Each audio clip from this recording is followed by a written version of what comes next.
Necromunda Hired Gun is a game with many flaws while also being very fun. It is a single-player focused game with a campaign and optional side missions to complete. The story nor the presentation are not going to win any awards, and there are plenty examples of the game feeling very messy at times, but it also maintains a consistent level of fun with good progression and shooting. The over-the-top violence is great, and Hired Gun is a good example of a quality weekend rental. I had a good time with this one.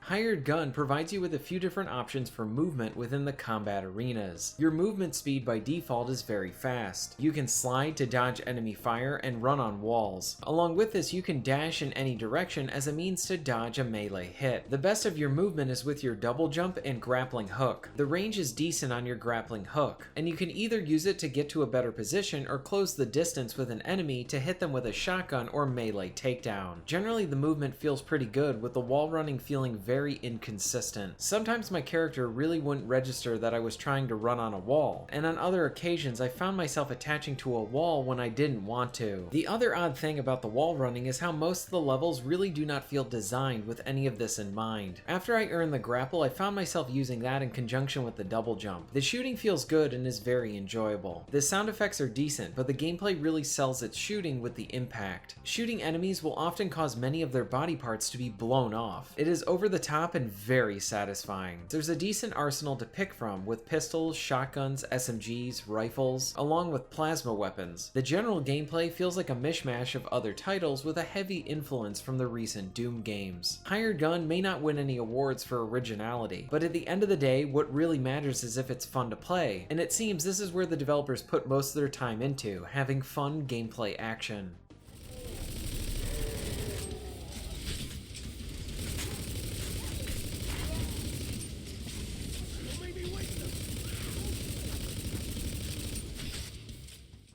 Necromunda's health system takes some of its influences from Doom 2016. If you can shoot or kill an enemy that has hit you, you will earn some health back. This regeneration system helps to keep you into the action, since you are actively rewarded not only with the over-the-top violence, but gaining back health as you are killing enemies. You also have a shield, and while it does not regenerate over time, you can pick up more energy from fallen enemies and pickups scattered across the many different combat arenas. On top of this, you can carry a few medkits with you to use whenever you want, along with having a few self-revives to give you another chance at a fight or come back from a bad jump. In addition to this, there are checkpoints within the mission where you can rebuy some of your supplies as well. There's a decent variety of enemy types, from your melee fighters, heavies, mechs, gunmen, and even some fun monsters that pop up for some light horror-inspired action. I generally enjoyed the many combat arenas within this game. Most of them throw a variety of enemies at you, and when combined with your moveset and weapons, these fights are really fun. You can carry several weapons at once, which is delightfully old school. This allows you to go into a combat arena with a few different strategies in mind, depending on what enemies will come at you. Having a sniper or a rifle with a long-range sight can help you take out those enemy snipers, whereas a good shotgun or SMG can make quick work of a melee rusher. The mixture of the gunplay with the grappling hook, along with earning your health back, makes the encounters this engaging dance of trying to survive. You can also call in your dog to attack or distract your enemies, along with highlighting many of the enemies within the area. You can unlock different abilities to aid you as well. For example, you can send out a pulse that disrupts enemy systems, send out an energy blast using a powerful knife, along with being able to go into slow-mo along with a few others. Overall, the action is solid, and you will have enough options to make your combat style unique enough to fit your preferred playstyle.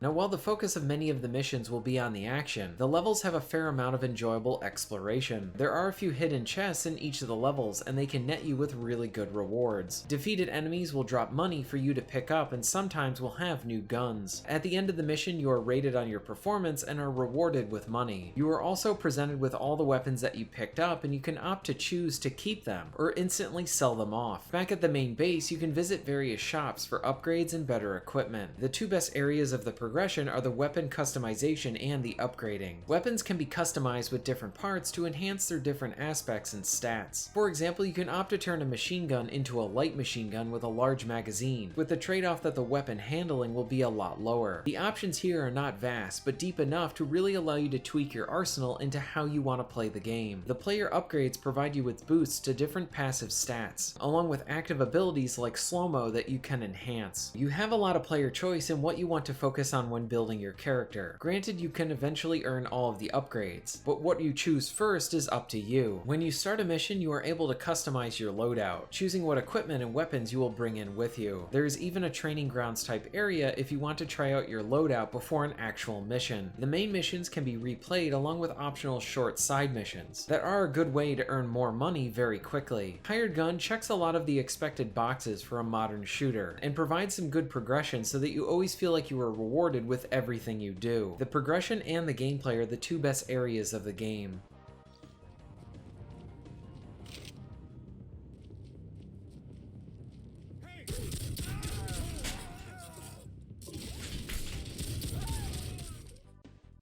Like I said at the start, Hired Gun has a lot of flaws. So much so, the game can feel a bit messy at times. The wall running feels a bit sloppy and not as enjoyable as the other options for movement. I found myself missing walls while the game should have recognized that I was trying to jump on it. Along with this, many of the combat arenas do not feel built with the wall running in mind. Essentially, outside of a few areas and sequences, it feels a bit tacked on. And while talking to NPCs back at the base, the dialogue can go on for just a bit too long, with a very static camera. The game could have benefited from having these conversations be in third person, with a camera that showed different angles. It doesn't help either that the story is not that interesting or engaging. I found myself skipping most of the stuff so that I could just get into the action. Another odd thing are the quick cuts to black when scenes change in some of the cutscenes. This is not smooth and makes them feel off. Along with this, your character is often shot from the back and your face is rarely seen. I do like that there are optional side missions, but in the defend the location ones, if you get knocked out of the zone, you can fail the entire mission if you don't get back there in time. This feels needlessly restrictive. I also feel like it was a missed opportunity to not have any co-op of any kind within the game. I understand keeping the campaign as a single player experience, but the side missions or even the horde mode would have been a perfect opportunity to enjoy it with a friend. Lastly, the melee takedowns can feel a bit cheap since you can use them on so many of the enemies, and while they do look pretty cool and are brutal, they do not feel properly balanced. There's also a general feeling of unpolished to the game, and while the issues are noticeable,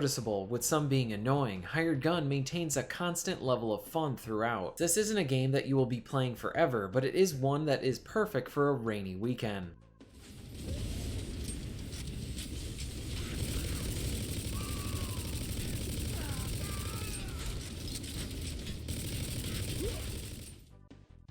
Necromunda Hired Gun is a flawed yet fun game. It lacks the polish that most players would want from a new first-person shooter, while on the other hand it does deliver the fun. Some mechanics need more refinement. The story isn't that interesting or well presented, but when you are in combat you really won't care about all of that. The shooting is solid and the over-the-top violence makes it very satisfying. I can easily recommend you checking this one out on a sale, and I hope the developers make a sequel to this. There's a pretty good foundation here, and thank you very much for watching.